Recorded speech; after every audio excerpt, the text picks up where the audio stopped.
But that elicitation is powerful because we're not being asked questions. So our brain doesn't set off little security alarms. And this is how Soviet spies would get information from a 19-year-old US Navy sailor in the early days of the Cold War. You talk about this elicitation. Yeah. What is elicitation? It's a CIA technique, right? It is. It was originally came up with by this guy named John Nolan. And his book is no longer for sale. You have to get it on eBay. Like, it's hard to find. But the book is called Confidential. Why isn't it no longer for sale? I think that he just kind of pulled it off the shelf. I'm not sure. Okay. So elicitation is about using statements instead of questions.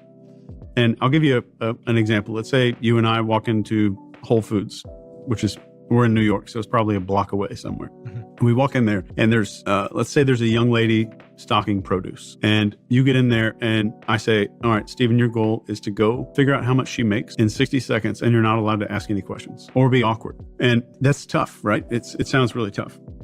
So if you went over to her, and this is a generalization just to get you to understand what elicitation is, and said, hey, I'm trying to find the baby carrots. And she walks you over there, but while you're walking, you say, I just read this article online that says all Whole Foods employees just got bumped up to $26 an hour. That's fantastic.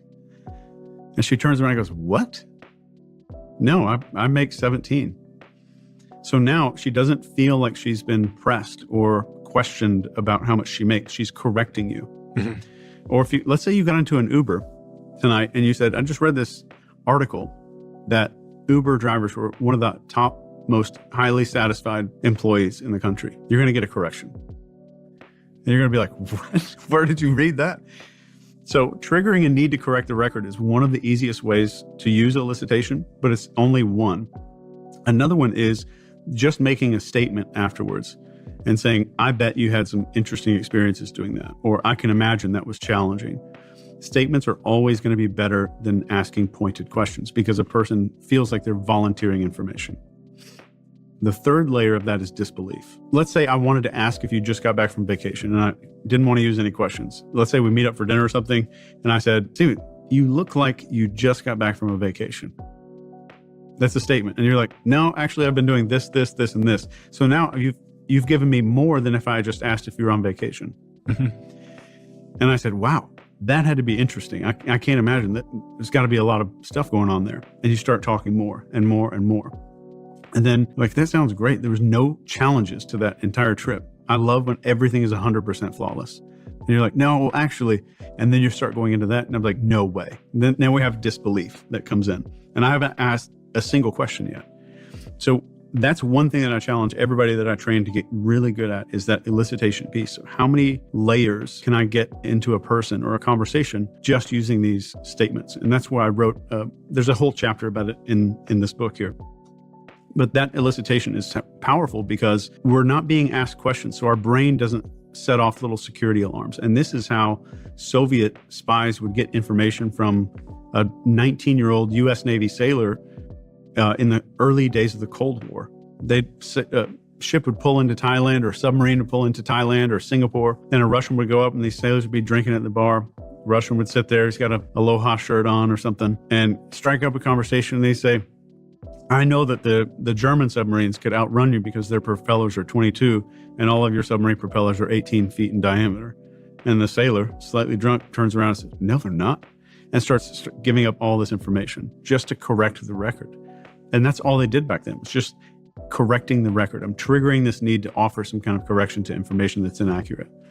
And even with business intelligence, let's say that a company's moving and they have to get business intelligence. Somebody at that company will get approached at a bar and somebody will say, yeah, I heard you guys are moving between March and April. And they'll get corrected. They'll say, no, it's actually February, but we're not really supposed to talk about it. It's like, there's no way you're going to move in February. It's too cold. And the interest rates are up too high. There's no possible way that the CEO would ever do that. It's like, yeah. And then you're going to get more information out because of the disbelief. So that was correcting the record. A second technique called bracketing, where I'm giving you a series like between March and May, or between 39 and 59. And the third is the disbelief that starts getting this information out of people.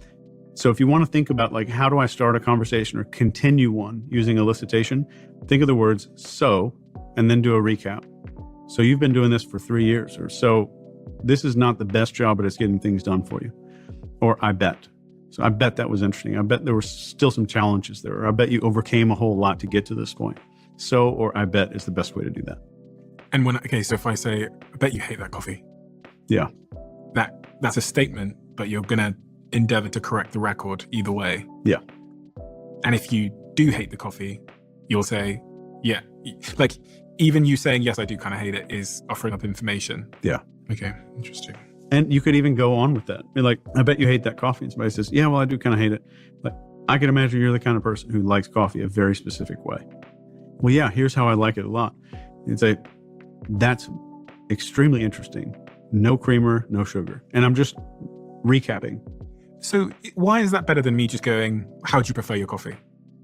Well, if we're just talking about coffee, it's not sensitive information. So I wouldn't say that was better. It's for sensitive information. Yeah. When you're trying to not get their guard up. Yeah. So the rule of thumb is the more sensitive the information is that you need, the less questions you need to be asking.